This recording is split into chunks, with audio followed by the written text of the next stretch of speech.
आपल्या घरासाठी आकर्षक दर्जेदार sliding windows, French folding windows, WC windows बसवायच्यात?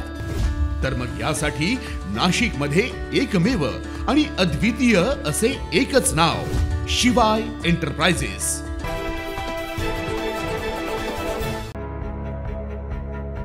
ST कर्मचाऱ्यांसाठी एक मोठी दिलासादायक बातमी समोर आली आहे। मार्च महिन्याच्या केवळ 56% वेतनानंतर संतप्त झालेल्या कर्मचाऱ्यांचा थकीत 44% पगार अखेर त्यांच्या खात्यावर जमा करण्यात आलाय। मार्च महिन्यात फक्त 56% पगार मिळाल्यानंतर एसटी कर्मचाऱ्यांमध्ये प्रचंड नाराजी पसरली होती। विरोधकांनीही राज्य सरकारवर जोरदार टीका केली होती। परिवहन मंत्री प्रताप सरनाईक यांनी या संपूर्ण प्रकरणासाठी अर्थ विभागाला जबाबदार धरत थेट उपमुख्यमंत्री एकनाथ शिंदे यांची भेट घेतली होती। सरनाईक यांनी स्पष्ट शब्दात सांगितलं होतं, एसटी कर्मचाऱ्यांचा पगार दर महिन्याच्या 7 तारखेला व्हावा, यासाठी आपण 5 तारखेलाच अर्थ मंत्रालयात ठाण मांडू।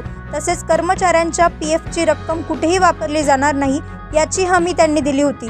राज्य सरकारने दिलेला शब्द अखेर पाळला आहे। उपमुख्यमंत्री एकनाथ शिंदे यांनी जाहीर केल्याप्रमाणे 15 एप्रिलच्या आत उर्वरित पगार देण्यात येणार असल्याची घोषणा केली होती आणि आता तोच रखडलेला 44% पगार एसटी कर्मचाऱ्यांच्या खात्यात जमा झालाय।